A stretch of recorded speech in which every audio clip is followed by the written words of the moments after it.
사랑하는 우리 대전명석교회 성도님들, 복음으로 우리의 삶 가운데 세상 사람들과 분명히 구별되는 거룩함이 나타나는 그런 믿음의 백성들 다 될 수 있기를 간절히 소원합니다. 우리 성도들, 크리스찬들이 예수 믿고 난 다음에 우리 가운데 반드시 나타나야 할 복음의 증거가 무엇이냐면 거룩함입니다. 거룩함. 여러분, 거룩함이 무엇이죠? 세상과 차이를 보이는 것, 세상과 구별되는 것, 다르다라는 뜻이거든요. 거룩은. 그래서 크리스찬은, 교회는 반드시 세상과 차이를 보여줄 수 있는 곳이 되어야 합니다. 이것이 오늘 말씀의 핵심이죠. 세상과 교회에 어떤 차이가 있는가, 복음으로 살아가는 인생은 어떤 분명한 차이가 있는가, 이것을 우리가 한번 말씀을 통해 확인하는 시간 되기를 간절히 소원합니다. 물론 우리가 복음을 가지고 살아갈 때 개인 각자가 다 거룩으로서 차이가 나타나야 하겠지만, 무엇보다도 우리는 공동체로 살아가는 존재들이기 때문에 예수를 믿고 구원받고 복음으로 살아가는 믿음의 공동체, 그것이 어디죠? 교회죠. 교회가 세상과 다른 분명한 구별이 되는 그런 거룩이 나타나는 공동체가 되어야 한다. 이것을 우리가 분명히 드러낼 수 있어야 됩니다.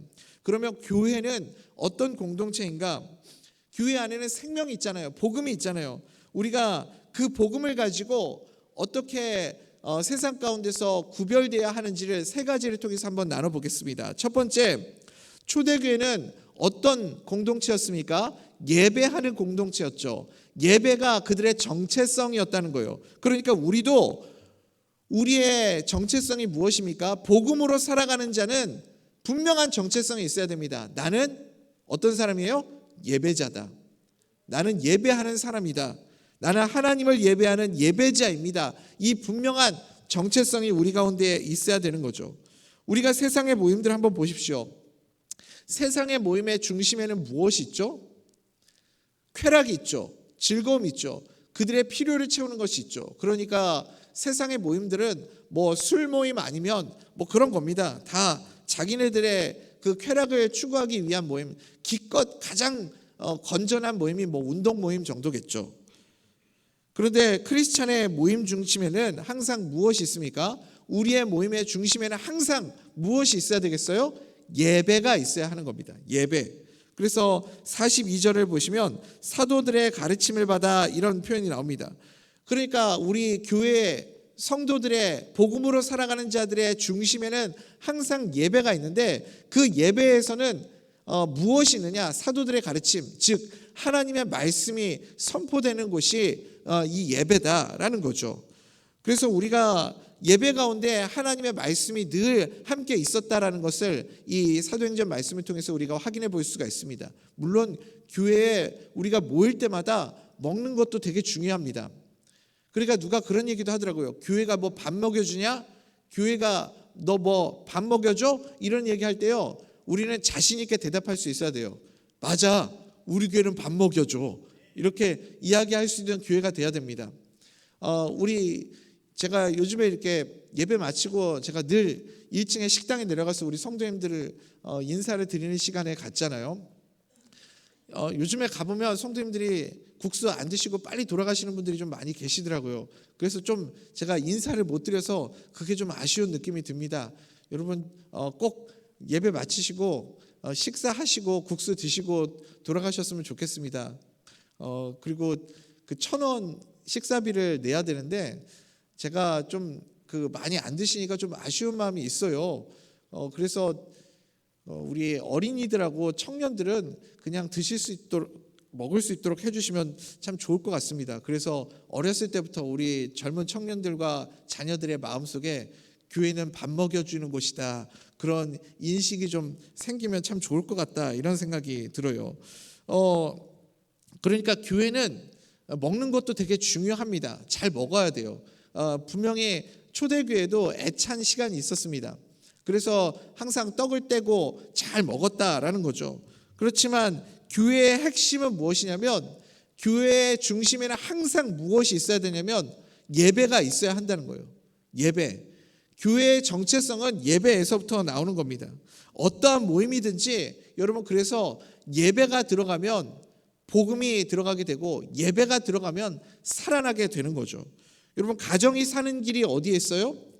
가정이 회복되고 살아나는 길은 예배에 있습니다. 어떤 분들은요, 가족들이 다 모여야 그때 가정 예배를 드릴 수 있다라고 생각을 해요. 그렇지 않습니다.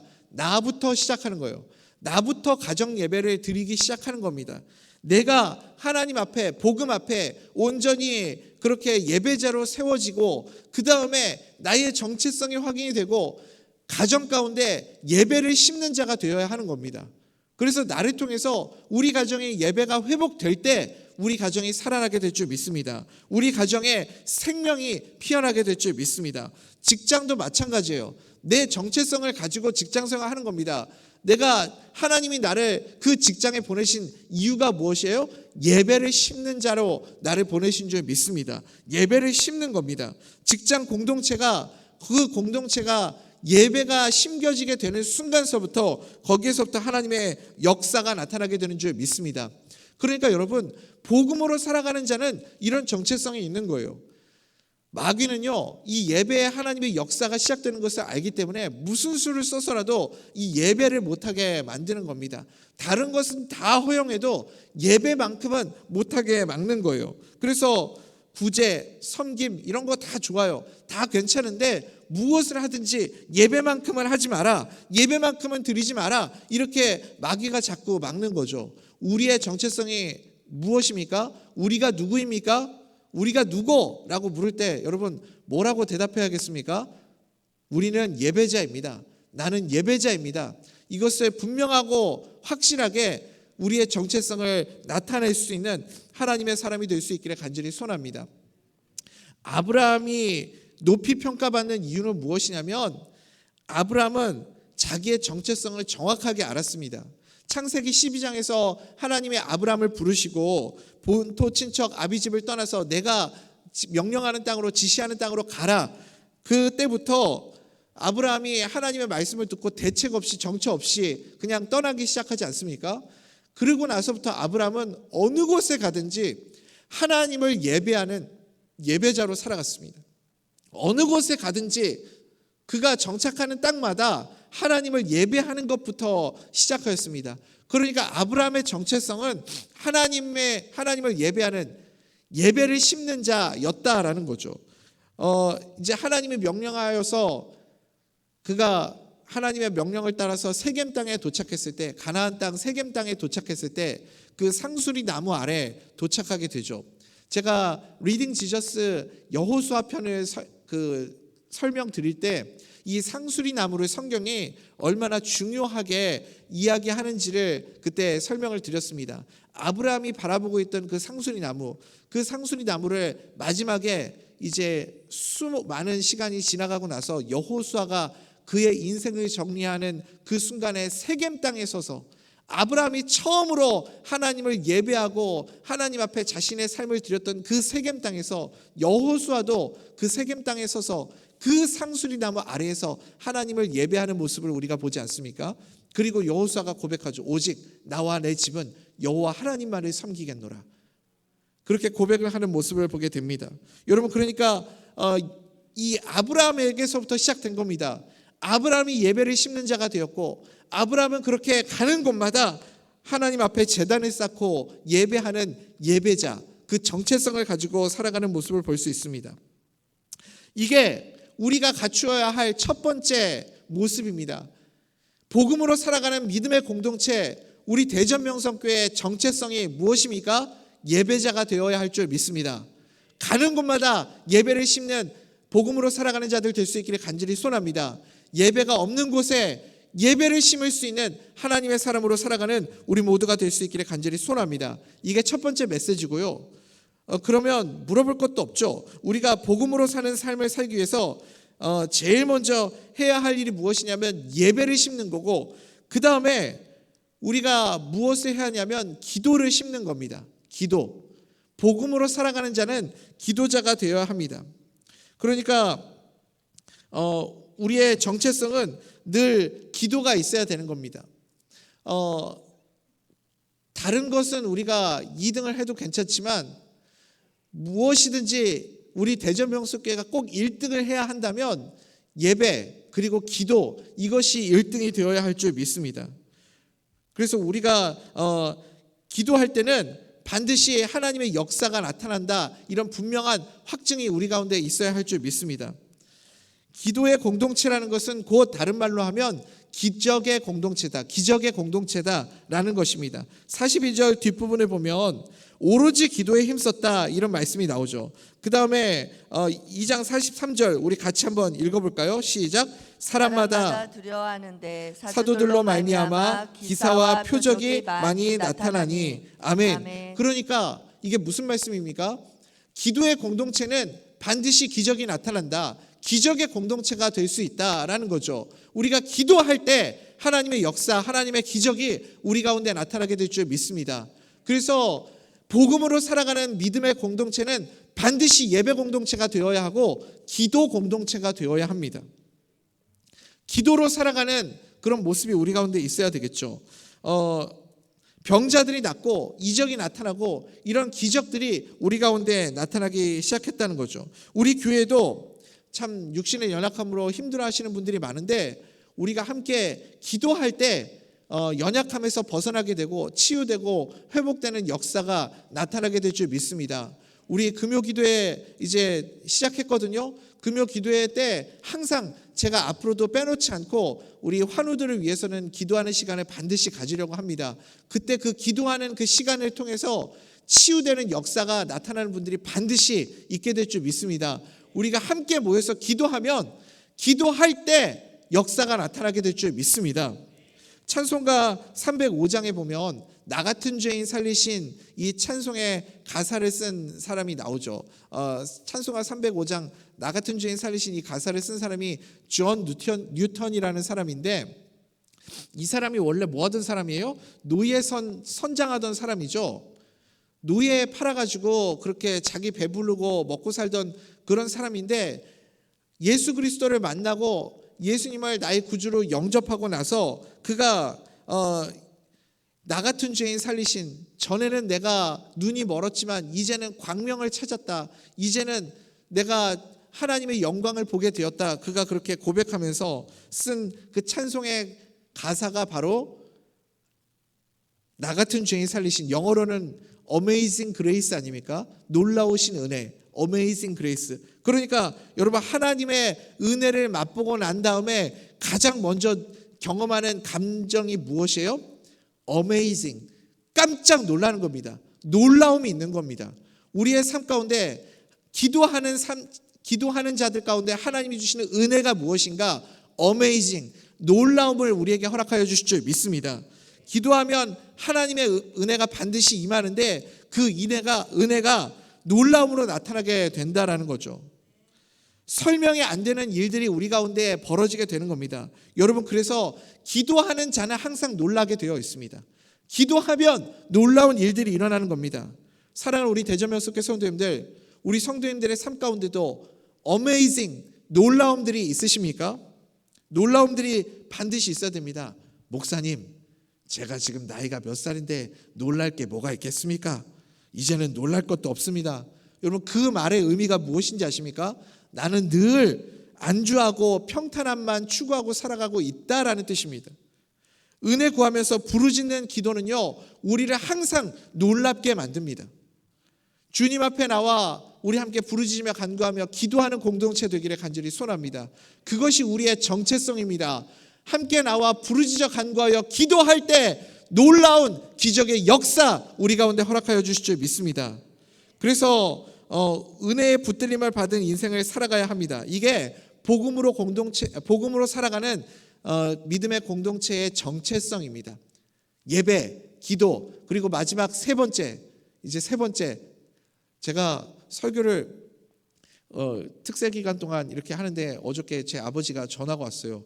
무슨 새벽 예배 설교를 그렇게 길게 하냐고, 짧게 간단하게 하라고 혼이 났습니다. 그래서 제가 최선을 다해서 지금 줄여보려고 애를 쓰고 있습니다. 빨리 끝내드리겠습니다. 그 세 번째죠. 여러분 우리가 어떤 공동체가 되어야 하느냐? 예배 공동체, 기도 공동체. 세 번째는 선교 공동체가 우리의 정체성입니다. 우리의 삶 가운데 반드시 기도가 있어야 되고요. 그리고 우리의 삶 가운데 복음을 드러내는 복음의 공동체, 선교의 공동체가 되어야 할 줄 믿습니다.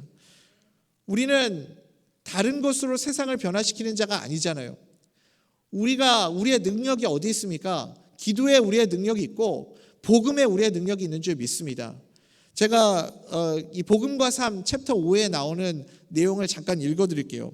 레슬리 뉴비긴의 책 다원주의 사회의 복음이라는 책에 나와 있는 내용을 이 팀 켈러 목사가 인용해서 우리에게 소개하고 있는 것을 보게 됩니다.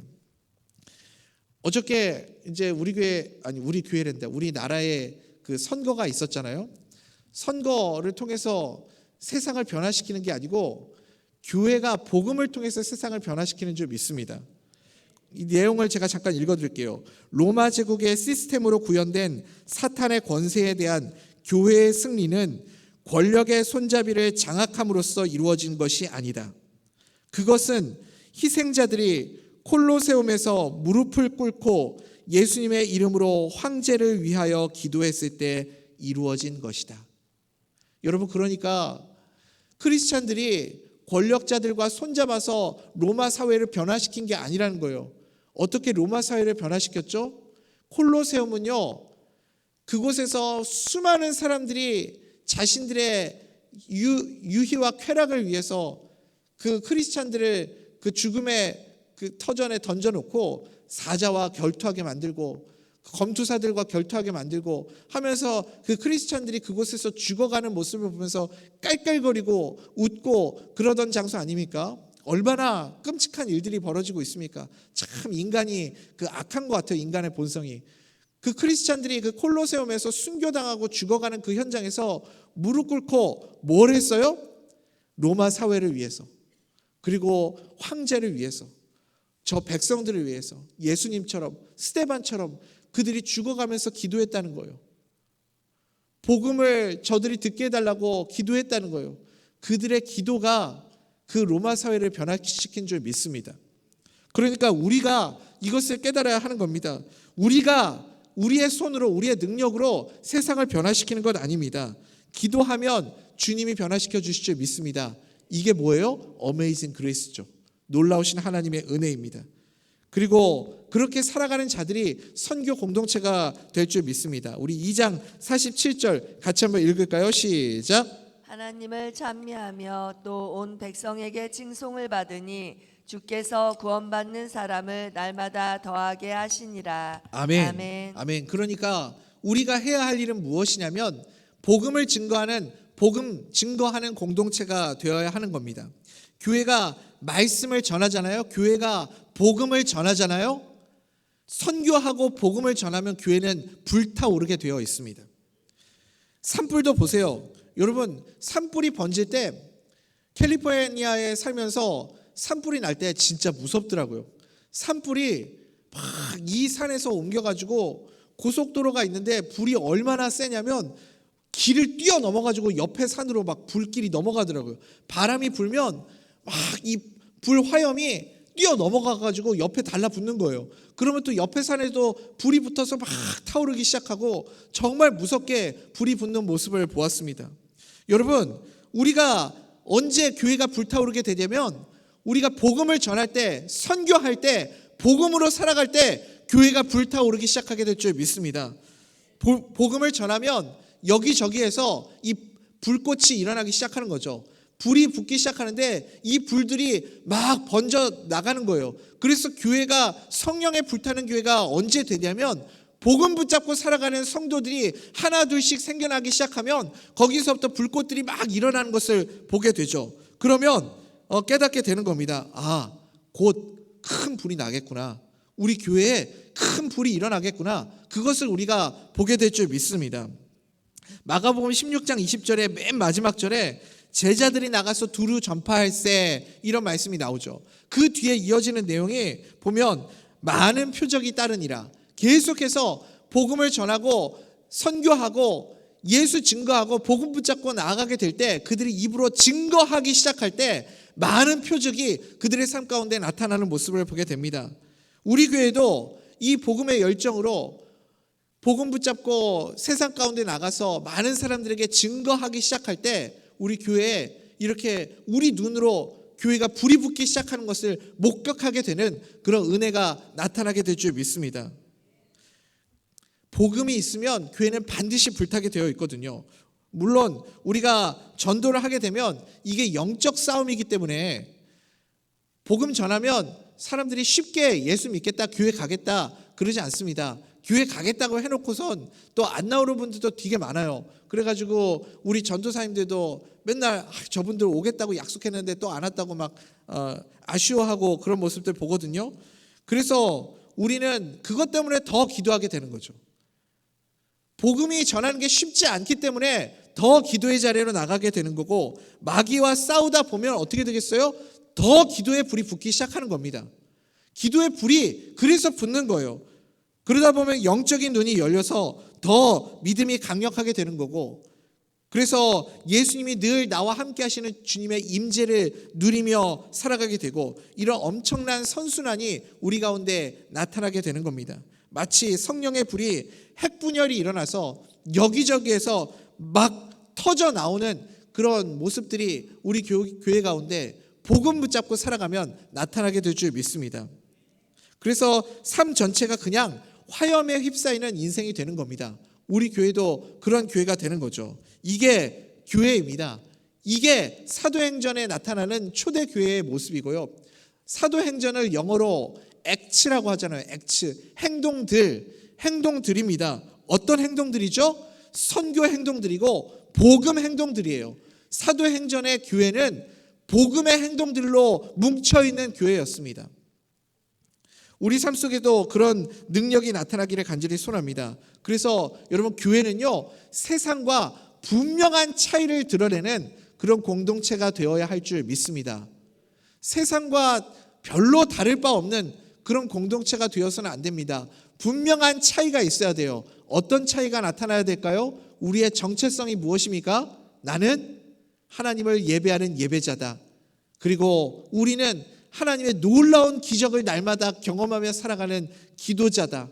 그리고 복음의 불로 활활 타오르는 교회로 그렇게 살아가는 선교하는 공동체다. 이런 분명한 정체성이 우리 가운데 있게 되어야 할 줄 믿습니다.